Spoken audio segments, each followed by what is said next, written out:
From the stage of the Paramount Theater in Hollywood, Basil Rathbone and Nigel Bruce in the new adventures of Sherlock Holmes. I invite you to listen to Dr. Watson tell us about another exciting adventure he shared with his old friend, that master detective, Sherlock Holmes.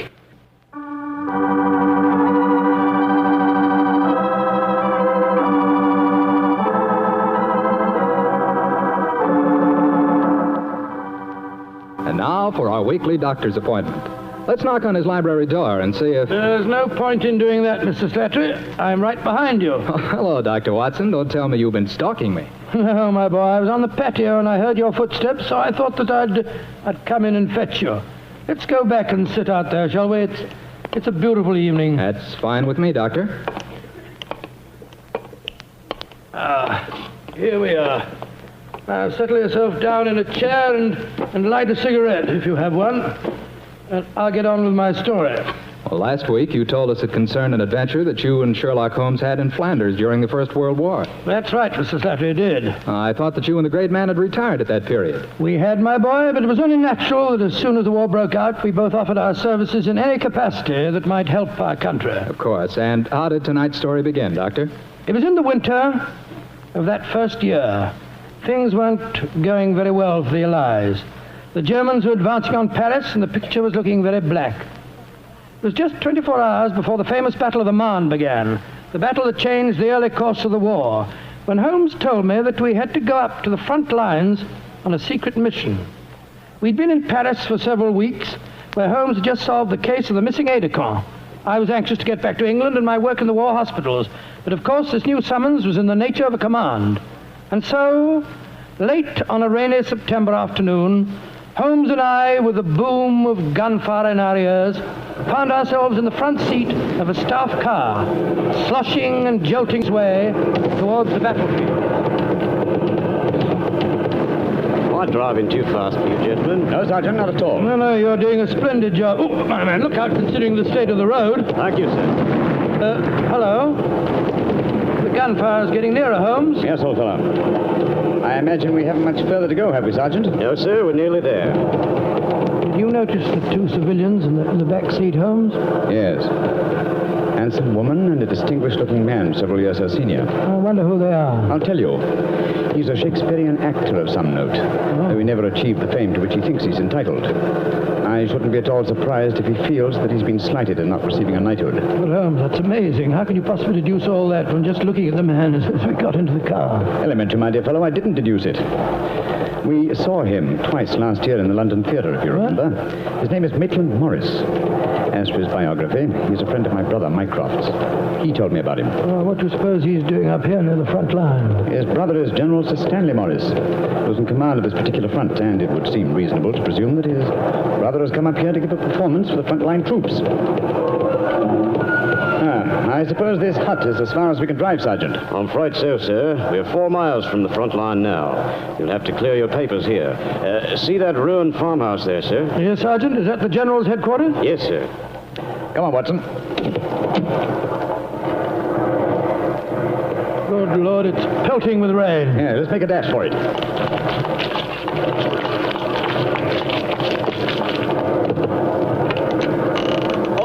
Who goes there? Friend, Give the password. St. Crispin. Pass, friends, and show your papers. How did you know the password, Holmes? I was given it before we left Paris, old chap. Oh, Sherlock Holmes and Dr. Watson, isn't it? Yes, Captain. I'm Captain Maxwell, General Morris's aide-de-camp. He asked me to escort you up to his headquarters. By the way, weren't Maitland Morris and his wife in the car with you? Yes, they're just behind us. Oh, splendid. I'm afraid I'll have to ask to see your papers. Yes, of course. Here's my permit, Captain Maxwell. Thank you. I know you both, of course, but we can't afford to take any chances when they're this close to the enemy lines. Let's see. Oh, yes, that's fine, Doctor. Everything's in order. All right. Yours, please, Mr. Holmes. Here you are. Thanks. Oh, who goes there? Friend. There's the rescue party now. Oh, good. This is quite in order, Mr. Holmes. Show your papers. Oh, there you are, Captain Oh, Maxwell. hello, sir. Hello, Mrs. Morris. How are you, Captain Maxwell?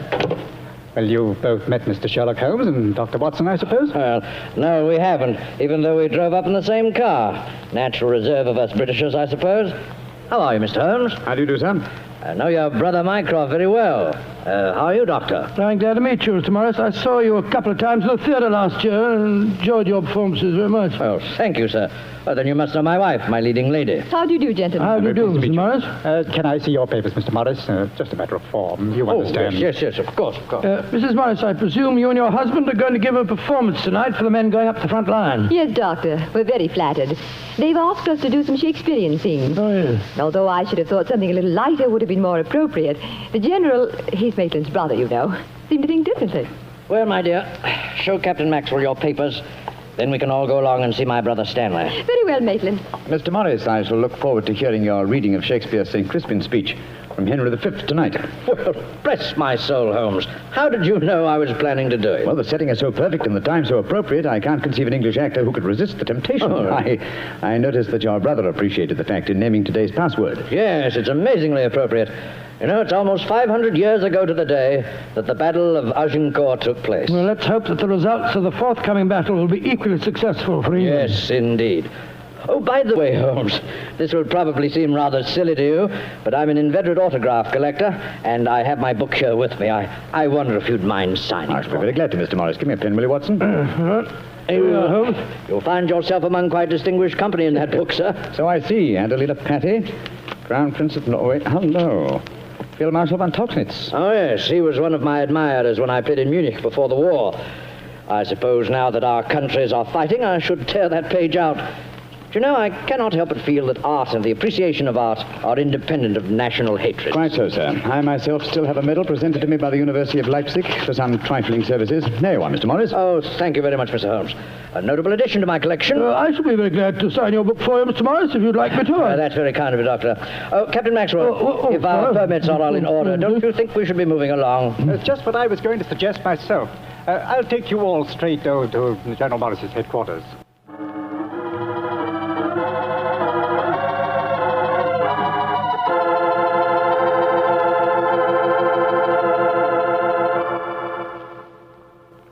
General Morris, may I introduce Mr. Sherlock Holmes and Dr. Watson? How do you do, sir? How are you, General? How do you do? Know a lot about you.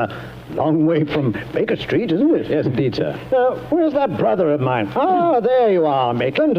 Cynthia. How nice to see you both. Oh, it's good to see you again, Stanley. Hello there, Stanley. The men will be glad you arrived. They're looking forward to your show tonight. We're very flattered that they want to hear us do some Shakespeare. Oh, rubbish, old boy. With you and Cynthia up there on the platform, you could read the telephone book and they'd love you. Oh, very kind. By the way, you'll find the stage very primitive. Just a few trestles and a large tent and a curtain made of army blankets. And your dressing room will be even worse. Oh, don't worry about our comfort, Stanley. As long as we cheer the boys up, that's the important thing. Yes, of course. By the way, what program do you have mapped out for us? Well, I thought we'd have two shows. The tent's not large enough to hold everybody at once. Anyway, we have to keep up an alert all the time. Think you can manage two separate shows? Oh, of course I can, Stanley. I may look old, but I don't feel it. You don't even look at you, scoundrel. Thank you. Perhaps we could take a look at the stage and equipment, eh? Oh, certainly. Captain Maxwell, take them over to the tent and show them what the facilities are, will you? Right, will you follow me? Oh, yes, of course. See you later, Stanley. Come along, my dear. All right. I'm glad you're here, Holmes. I'm sure I can speak quite freely in front of Dr. Watson. Oh, yes, with perfect freedom, sir. He's my colleague, and he's an old army man himself. Really? What regiment, Doctor? 5th Northumberland Fusiliers, sir. Later attached to the Berkshires in Afghanistan and wounded in the Battle of Mainwan. Really? Oh, then I'm sure I can speak freely in front of you. Holmes, you know why you're up here so near the front line, don't you? I have a very shrewd suspicion, sir. Yeah, I thought you had. That's why I asked for you to be sent here. You asked for me to be sent here, General. Yes, I think I understand. Well, I wish I did. You will, Doctor, in due time. In the meanwhile, gentlemen, I'll have an orderly show you to your quarters. Thank you, sir. And, Holmes, take a look around, will you, and keep your ears open. We're comparatively a little distance from the German front lines, and yet there's a very puzzling silence just now. Yes, I noticed that, sir. And half an hour ago on our way up, there was quite a lot of shelling. Exactly. It's unnatural and rather frightening at a time like this. You see, we're attacking at dawn. The enemy might be trying to infiltrate spies, and the whole success of this battle depends on a surprise attack. I quite understand, sir. Come on, Watson.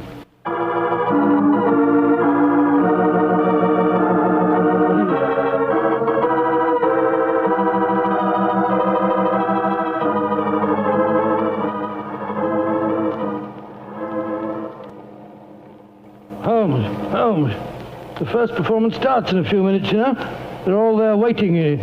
Why are we tramping about out here in the mud and the rain? I thought a pipe or two in the open air would clear our brains. Yes, a pipe in the open air is one thing, but a pipe in a downpour of rain is another. Was it raining? Oh, didn't even notice it. I was listening to the silence. What do you mean? Thousands upon thousands of Germans. Armed Germans. Full of a blind fanatical hatred and desire to kill, are crouched in trenches only a mile or two from here.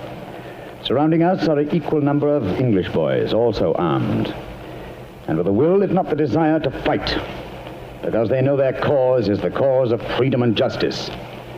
All these thousands poised, ready to pounce on each other and fight to the death, and yet, beyond that patter of rain, there isn't a sound to break the stillness of a September evening. Strange world we live in, old chap. You're being unusually rhetorical, Holmes. Yes, I am, aren't I? Let's be a little more practical, shall we? I wonder what is wrong with the actors tonight. Why do you ask that? Well, a little while ago I noticed Mrs. Morris in a great state of excitement, going towards the farmhouse where the General is. Then she went back to her own quarters, and now she seems to be headed in our direction. Is anything wrong, Mrs. Morris? It's Maitland. What's wrong with him, madam? He's disappeared. Disappeared? What's happened? We were in the tent together, making up for our performance, when an orderly came in with a message. Maitland said it was from his brother, slipped on a raincoat and went out, saying he'd be back in a few moments. I waited and waited, and after a while I got worried, and I went over to see the General myself. He said that he'd sent no message, and that he hadn't seen any sign of Maitland. Good Lord, what can have happened to him? I don't know, Doctor, but I'm frightened. What shall I do, Mr. Holmes? You're a brave woman, Mrs. Morris. Brave? I don't know, Mr. Holmes. Why? Because the show must go on. I shall take your husband's place. But Holmes, something's happened to Maitland. He's in danger. He might True, be... Watson, true. But 1,000 men inside that tent are in mortal danger, too. Tomorrow morning, many of them may be corpses on the fields of Flanders. But tonight, they've been promised a show. Do you think that you can do it, Holmes? Oh, I think I can, with the help of Mrs. Morris. I can't do it, Mr. Holmes. You can, Mrs. Morris, and you will. If only to uphold that great tradition of the theater, that the show must go on.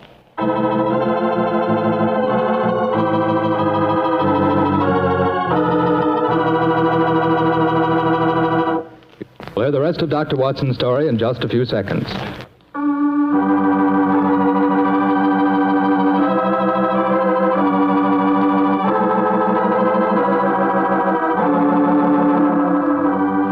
And now, back to tonight's new Sherlock Holmes adventure.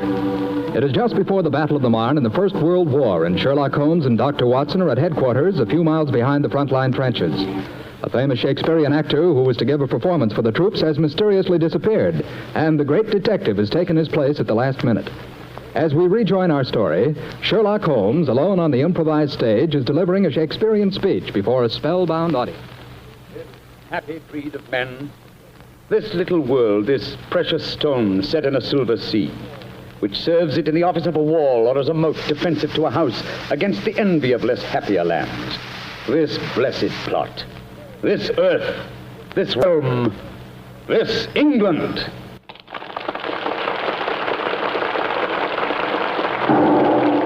Holmes, that shot, are you all right? Yes, old chap.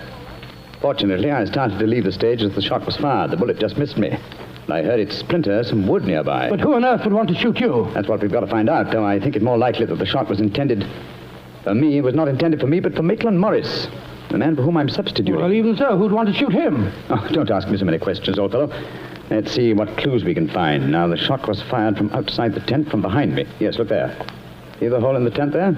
By Jove, yes. The footlights would outline your shadow on the back of the tent. Whoever it must have fired at your silhouette. The question is, where did the bullet embed itself? Aha. Look here, Watson. Have you got a penknife? Wait a minute. Here, Holmes. This shouldn't be hard to extract. Look at this splintered tent pole. Wait a minute. There we are. Excellent. Huh. Very interesting. Oh, what's so interesting about it? Just a revolver bullet, isn't No, it isn't, Watson. Huh? It's far from just a revolver bullet. This bullet was fired from a German Luger pistol. A German pistol? There must have been a spy here behind our lines. That's a reasonable enough assumption, as we may be sure that no English soldier would carry such a weapon and face inspection. Come on, I want to talk to Mrs. Morris.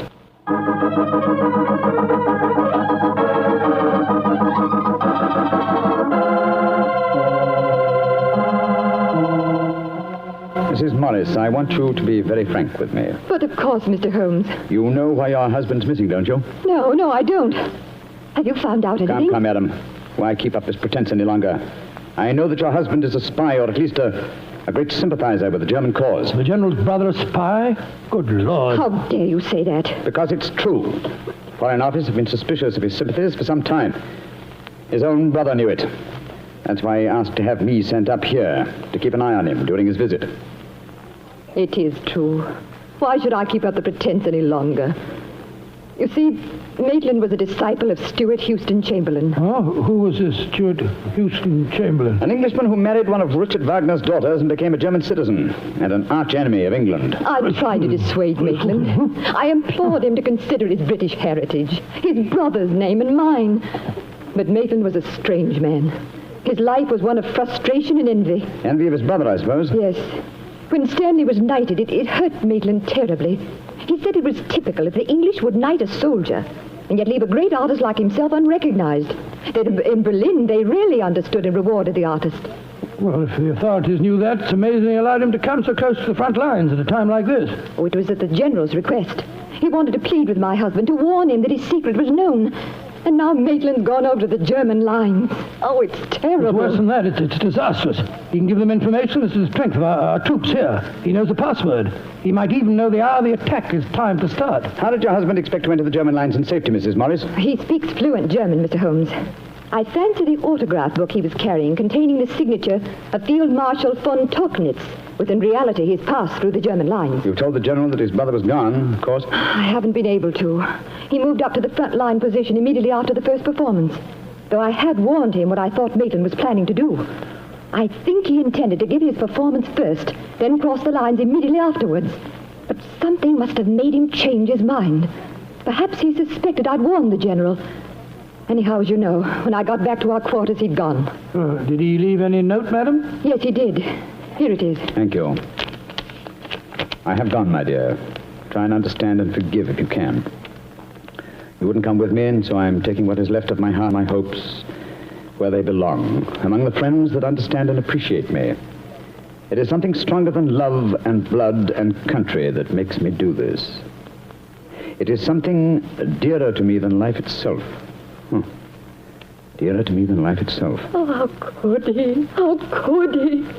The shame of this will kill poor Stanley. Mr. Holmes, will you break the news to him? I know it's cowardly of me, but I just can't tell him myself. Don't worry, Mrs. Morris. I'll tell him. Dr. Watson and I will ask Captain Maxwell to escort us to the General's frontline headquarters. In the meantime, try and keep calm. We'll tell him.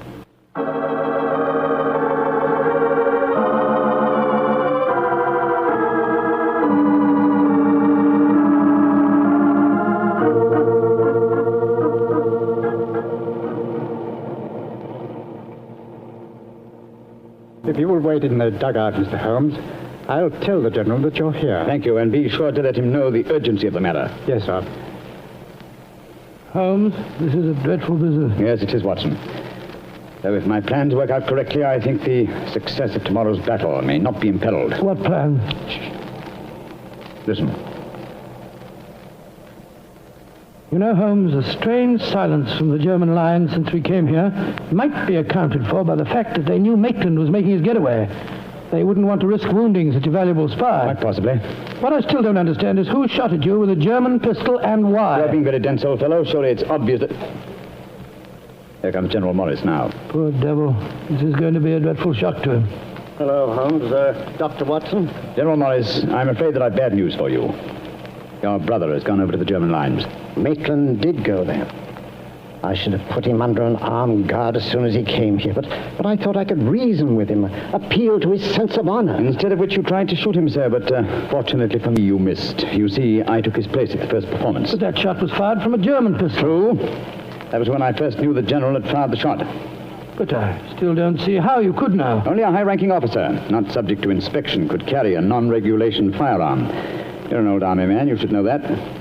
In any case, you'll observe that the general carries a Luger at his waist. Great heavens, Holmes, I thought I was firing at Maitland. I had no idea that it was you. You intended to kill your own brother, sir? Yes, and I'm sorry I failed. I'd rather see my brother dead than alive and a traitor to his country.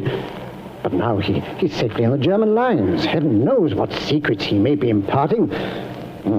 One thing we can be certain, our chance of a surprise attack in the morning is gone. Possibly not, sir. Oh, what do you mean? You see, I took the liberty of altering your brother's credentials quite extensively. How, Holmes? I knew of his German sympathies. Mycroft had given me a great deal of information about him, and so I took it on myself to decide that it was unsafe to allow him so near the enemy lines with his own identification on him. Well, what did you do, Holmes? I took the liberty, sir, of stealing his autograph book, the one containing the magical signature of Field Marshal von Tauchnitz. I have it in my pocket now. I think we shall find within its pages a code concealed in the various autographs, giving valuable information to the enemy. Good Lord. I also switched military permits on him. I felt that in the event that he did go over to the German lines, his welcome might be less cordial if they were under the impression that they'd captured Sherlock Holmes. To make that identification doubly sure, I also slipped in his pocket a slight souvenir of my own. By Joe, Holmes, you mean that medal that was presented to you by the University of Leipzig? Exactly, old fellow. I no longer wish to own a decoration given me by a country of barbarians, and it seemed a rather neat and effective way of returning it to them. So the Germans will think they've captured Sherlock Holmes? Yes, sir, and unless I'm much mistaken, he'll receive very short shrift at their hands. Yes, they hate you. There's your answer, sir. I'm sorry. Well, don't be sorry, Holmes. It's better that way. Now his secret can die with him. Excuse me, sir. Yes, Maxwell, what is it? Would it be in order for me to return to headquarters now, sir? It's very nearly time for the second performance, and I've still been unable to trace the whereabouts of your brother. Well, my brother will not be acting tonight, I'm afraid. Holmes, I wonder if I might ask you to take his place once again. If you want me to, General. I do. Maitland had planned to do the St. Crispin speech from Henry V. He knew how much I loved him. I realize that, sir. When I was told the password up here. Well, can you remember the speech, Holmes? Oh, I think so. At any rate, I can try. Then do it for me, my dear fellow, will you? For me. I'll be very proud to do it, General. Goodbye and good luck. Thank you, Holmes. Captain Maxwell, take them back to headquarters, will you? The men will be waiting for the performance.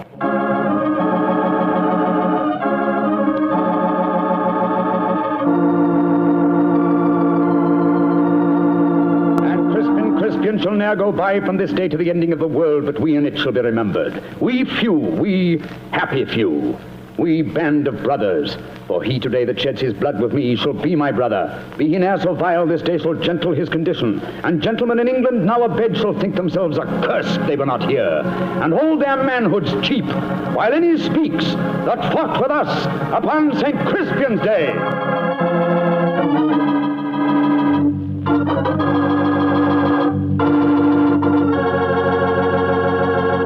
Well, Doctor, that was a bit of an exciting adventure you told. No, I can still remember that awful feeling I had when I heard the shot in the tent and realized someone had tried to kill Holmes. He did have a narrow escape, didn't he? Well, Holmes always said there was no such thing as a narrow escape. He said you either escaped or you didn't. If you did, well, why worry? And if you didn't, you couldn't worry, so what? Quite a philosophy. I'd like to discuss it with you further. Over a bottle of wine? How else? And now, Dr. Watson, how's about giving us a clue to next week's Sherlock Holmes adventure? Next week, Mr. Slattery, I'm going to tell you a most unusual adventure in which Holmes and I are trapped in an airtight metal chamber, our only companion being a murdered scientist. It sounds like a story we don't want to miss, Doctor. See you next week. Yes. Oh, just a second, Mr. Slattery. Before we go, I just want to tell our listeners that tonight we're broadcasting from the stage of the Paramount Theater here in Hollywood.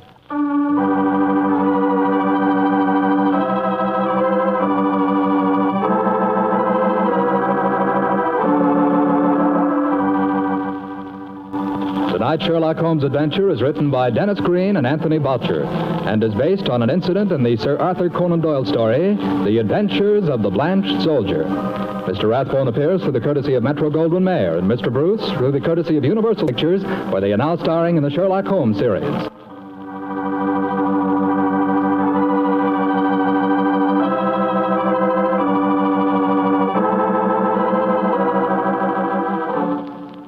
Tune in again next week, same time, same station. This is Jack Slattery saying good night. This is the Mutual Broadcasting System.